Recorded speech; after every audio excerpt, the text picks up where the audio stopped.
एक बंदा क्वीन सड़क के ऊपर अचानक से गायब हो जाता है और यहाँ पर हमें एक लड़की दिखाई जाती है जिसके ऊपर बहुत सारे सुपर ह्यूमंस हमला कर देते हैं। पर क्वीन उसे फोन करके उसे बचने का रास्ता बताने लगता है और उसे एक रूम से गायब करके बाहर ले जाता है। पर फिर भी वो ह्यूमंस उसका पीछा नहीं छोड़ते, जिस वजह से क्वीन अपनी वॉच की मदद से यायू के ऊपर एक बैरियर बना देता है, जिस वजह से वो सुपर ह्यूमंस उसे ढूंढ नहीं पाते। और इसके बाद हमें एक फाइट देखने को मिलती है जिसमें सभी लोग हवा में उड़ कर एक दूसरे को मारना शुरू कर देते हैं और इस चक्कर में आधी से ज्यादा सिटी डिस्ट्रॉय हो जाती है। तब क्वीन एक पर्सन को किसी और जगह ले जाता है और उसे कुछ याद ही नहीं होता। तब हमें कुछ साल बाद का सीन दिखाया जाता है जहाँ पर हम हाई स्कूल के बच्चों की पार्टी देखते हैं। तो ये बच्चे एक गेम खेल रहे होते हैं जिसका नाम होता है I think so tumbling tower game. और यहाँ पर ये लोग टावर के नीचे से एक एक करके ब्लॉक्स को खींच रहे होते हैं और जिसके ब्लॉक खींचने पर टावर नीचे गिर जाएगा उसे अपना कोई सच बताना पड़ेगा। और याओ की बारी आती है। सभी लोग उससे उसके क्रश के बारे में पूछने लगते हैं और उसके सामने बैठा होता है हमारा मेन प्रोटैगनिस्ट वांग शाओशू, जो कि उम्मीद कर रहा होता है कि काश याओ उसका नाम ले। पर अंदर ही अंदर उसे भी पता होता है कि वो उसका नाम नहीं लेने वाली है। पर अचानक से याओ उसी का नाम ले लेती है, जिसके बाद वांग बहुत ज्यादा खुश हो जाता है। और फिर वहाँ पर सुनजुन आ जाता है जो कि याओ को पसंद करता है और वो उसे किसी भी कीमत पर पाना चाहता है, जिस वजह से वो अपने साथियों के साथ मिलकर वांग को डराना स्टार्ट कर देता है। और इसी के बीच में वो याओ को भी वीडियो कॉल करके ये सब उसे दिखाने लगता है। और तभी वो बोलता है, तो वांग अब बताओ आखिरकार याओ के साथ कौन होना चाहिए, और हाँ थोड़ा ध्यान से बोलना क्योंकि तुम्हारे शब्द तुम्हारी मौत का कारण भी बन सकते हैं और तेरे जैसा बंदा तो याओ के लायक तो बिल्कुल भी नहीं है। तभी वांग सुनजिन के लोगों पर हमला करके पानी में कूद जाता है और नीचे गिरते वक्त वांग कहता है अगर मैं अपनी जिंदगी को नहीं बचा सकता तो मेरे जीने का भी कोई फायदा नहीं है। तभी सुनजुन के दोस्त ये देखकर काफी ज्यादा शॉक हो जाते हैं और उसे रिवर में डूबना स्टार्ट कर देते हैं। तब वांग मरते हुए अपनी बचपन को याद करने लगता है जहाँ पर याओ शुरू से ही वांग को पसंद करती होती है। और तभी वांग को रिवर की गहराई में कोई चीज चमकती हुई दिखाई देती है और वो उसकी तरफ ही तैरने लगता है। और तभी उसे वहां पर एक क्यूब मिलता है जिसे छूते ही वो क्यूब उसके अंदर चला जाता है और फिर वो उस क्यूब के अंदर चला जाता है, जिस वजह से उसे कुछ समझ नहीं आ रहा होता है। और तब वो क्यूब उसे बताता है कि वो अपने आसपास की उस ट्यूब का नाम हॉर्डिक ट्यूब है, जो कि एक अल्टीमेट यूनिवर्स सिस्टम है। और शायद ऐसा ही ट्यूब क्वीन के पास भी था, क्योंकि जब वो सभी लोग आपस में लड़ रहे होते तब वो भी ऐसी ही टेलीपोर्टेशन पावर का यूज कर रहे थे, लेकिन वांग को कुछ भी समझ नहीं आ रहा होता है। तो इसलिए वो उसे इग्नोर करके अपनी टेलीपोर्टेशन पावर के ऊपर फोकस करने लगता है और वो क्यूब से ये पूछने लगता है कि आखिरकार वो अपने अकॉर्डिंग कहीं पर कैसे टेलीपोर्ट हो सकता है, जिस वजह से क्यूब उसे उसकी माइक्रोवेव पावर के बारे में भी बताता है, जिसकी मदद से वो 15 मीटर के अंदर अंदर किसी भी जगह को अपने आप से चूज कर सकता है और वहां उसे यूज करके एक जगह पर टेलीपोर्ट कर सकता है। पर क्योंकि वांग काफी बार टेलीपोर्टेशन पावर का यूज कर चुका होता है तो वो बेहोश हो जाता है, जिस वजह से क्यूब उसे वापस घर ले आता है। तब होश में आने के बाद वांग उस क्यूब के बारे में इंटरनेट पर सर्च करने लगता है पर उसे कुछ भी नहीं मिलता। तब वो ये डिसाइड करता है कि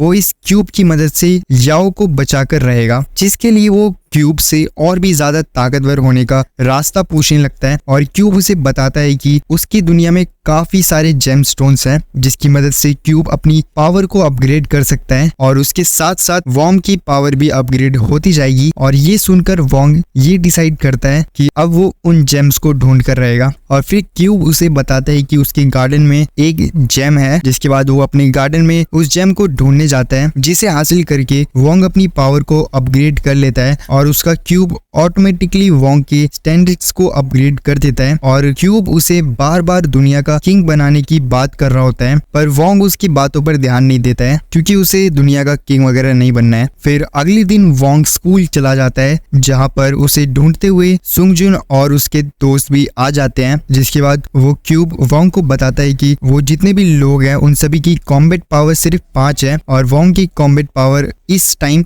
22 है, जिसे सुनकर वॉन्ग को थोड़ा कॉन्फिडेंस आ जाता है। लेकिन तभी याओ वॉन्ग को बचाने के लिए सुंजुन के सामने खड़ी हो जाती है, पर तभी वॉन्ग उठता है और वो सुनजुन को रोकने लगता है और सुनजुन की कलाई को मोड़ना शुरू कर देता है। और तभी क्यूब उसे बताता है कि वोंग की जीतने की प्रोबेबिलिटी सिर्फ 20% है और उसके मार खाने की प्रोबेबिलिटी पूरी 80%। जिसके बाद सुनजुन वोंग को स्कूल के बाद बास्केटबॉल कोर्ट में मिलने के लिए कहता है। फिर स्कूल के बाद बास्केटबॉल कोर्ट में जब वोंग वहां जाता है तो सुनजुन उसे कहता है, वोंग अगर तुम याओ को छोड़ दोगे और हमारे सामने गिड़गिड़ाओगे तो मैं तुम्हें माफ करने के बारे में सोच सकता हूँ। जिस पे वोंग कहता है, तुम तो यार काफी ज्यादा डरपोक निकले, मुझे तो लगा था कि सिटी का बॉस काफी ज्यादा खतरनाक होगा, पर तुम तो यहाँ पे पूरी गैंग लेकर आ गए। तुम तो इतने ज्यादा डरपोक हो कि तुम मेरे साथ 1v1 भी नहीं लड़ सकते। और हाँ, मैंने जो सुबह तुम्हारा हाथ मोड़ा था वो बस एक ट्रेलर था। तभी अपने बॉस की बेइज्जती सुनकर सुनजुन का एक आदमी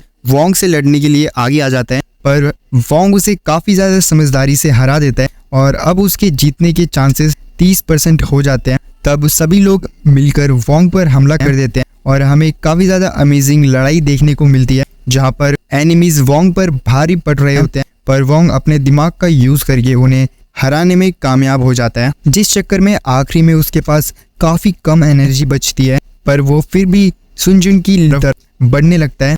और क्योंकि वोंग ने उसके काफी सारे लोगों को बहुत बुरी तरह से मारा होता है, तो इसलिए सुनजुन काफी ज्यादा डर चुका होता है और वो वोंग से माफी मांगने लगता है। और तभी वहाँ साउथ सिटी गैंग का लीडर हुआ भी आ जाता है, जो कि सुनजुन को हराकर नॉर्थ सिटी पर कब्जा करने आया होता है। पर क्योंकि उसके चक्कर में याओ को भी खतरा हो सकता है, तो वोंग हुओ के साथ लड़ने का डिसाइड करता है और उन लोगों को काफी बुरी तरह से धो देता है। तब सुनजुन वोंग से ये प्रॉमिस करता है कि वो याओ के करीब भी कभी नहीं जाएगा और याओ वहां पर एडमिनिस्ट्रेशन को लेकर आ जाती है, क्योंकि उसे वोंग की चिंता हो रही होती है। जिसके बाद वोंग सुनजुन से कहता है, मैं तुम्हें माफ करूंगा, लेकिन उसके लिए तुम्हें जैसा मैं कहूँ वैसा करना होगा। जिसके बाद जब एडमिनिस्ट्रेशन के लोग अंदर जाते हैं, तब वोंग ऐसे दिखाता है जैसे कि सुनजुन ने उसे काफी पीटा हो, जिससे कि याओ की सिंपैथी भी उसे मिल जाती है। फिर घर जाकर वोंग और भी ज्यादा ताकतवर होने के बारे में सोचने लगता है,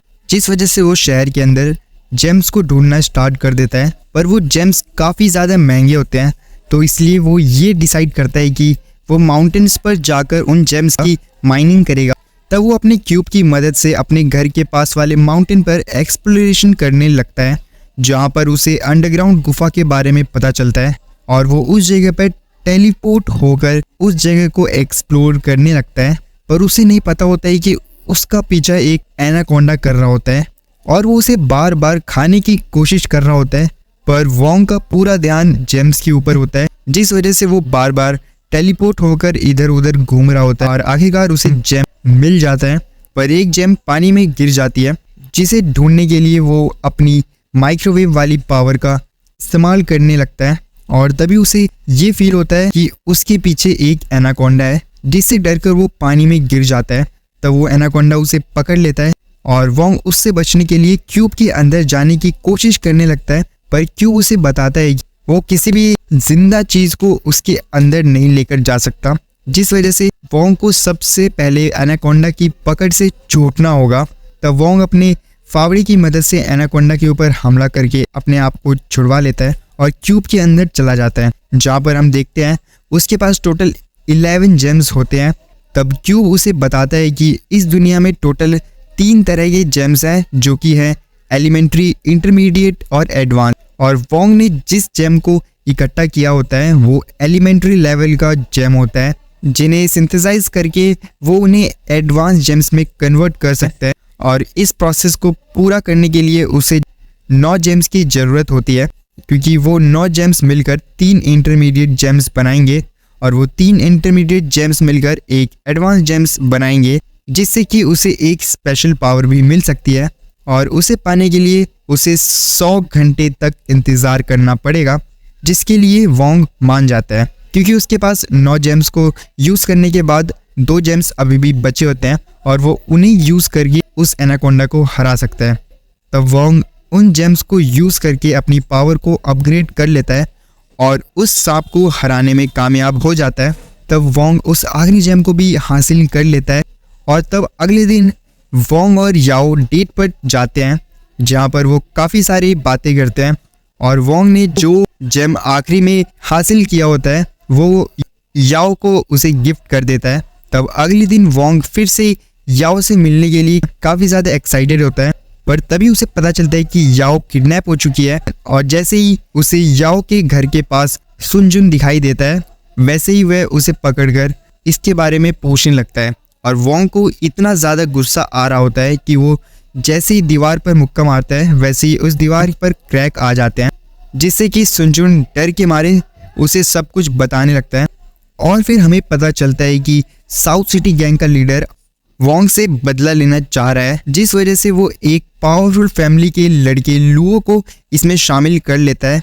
और लुओ इसके लिए मान जाता है क्योंकि उसकी उंगलियों को क्वीन ने काट दिया होता है, और क्योंकि क्वीन ने याओ को बचाया होता है तो उसे लग रहा होता है इस बार भी क्वीन याओ को बचाने ज़रूर आएगा, जिसके ज़रिए वो अपने बदले को ले सकता है। पर बेचारे लुओ का प्लान उसी पर भारी पड़ जाता है क्योंकि लुओ याओ के साथ साथ उसे भी किडनैप कर लेता है और उसे उस बात के लिए धमकाने लगता है कि अगर उसकी इंफॉर्मेशन गलत निकली तो वो उसे मार डालेगा। तो लुओ या उसे क्वीन के बारे में पूछने लगता है, पर याओ को क्वीन के बारे में कुछ पता नहीं होता। जिस तरह से लुओ उसे मारने की कोशिश करने लगता है, पर उसके अंकल यहाँ उसे रोक लेते हैं क्योंकि चाहे लुओ ने वहाँ पर क्वीन को मारने के लिए काफ़ी ज़्यादा पावरफुल लोगों को बुलाया हो, पर उसके अंकल कहते हैं कि ये लोग मिलकर भी क्वीन को नहीं रोक पाएंगे, और अगर उन्हें क्वीन को पकड़ना है तो फिर याओ का जिंदा रहना काफ़ी ज़्यादा ज़रूरी है, तभी वो उसे चारे की तरह यूज़ कर सकते हैं। तब वोंग ये डिसाइड करता है कि वो याओ को बचा कर रहेगा, और उसने जो जेम याओ को गिफ्ट के तौर पर दिया था वो उसके ज़रिए याओ के ठिकाने को ढूंढ लेता है। पर तभी क्यों उसे बताता है कि वहाँ पर 7 और पावरफुल लोग हैं जिनके साथ लड़ना वोंग के लिए काफ़ी ज़्यादा भारी पड़ सकता है, और अगर उसे और पावर चाहिए तो उसे 30 मिनट और इंतज़ार करना पड़ेगा क्योंकि एडवांस चेन की प्रोसेस में अभी 30 मिनट बाकी है। पर वोंग इतना ज़्यादा वेट नहीं कर सकता, जिस वजह से वो याओ को बचाने के लिए आगे बढ़ने लगता है। तो गाइस यार, आज वाले एपिसोड में हम इतना ही रखते हैं, और अगर आपको वीडियो पसंद आई हो तो वीडियो को लाइक कर देना। और हाँ, अगर आप इसका अगला पार्ट चाहते हो जिसमें कि हमें वोंग की बहुत तगड़ी फाइट देखने को मिलने वाली है, अगला एपिसोड जल्द से जल्द चाहिए तो आप नीचे कमेंट करके हमें बता सकते हो, तो बहुत ही जल्दी अगला पार्ट आ जाएगा। सो मिलते हैं आपसे अगले वीडियो में, तब तक के लिए बाय बाय।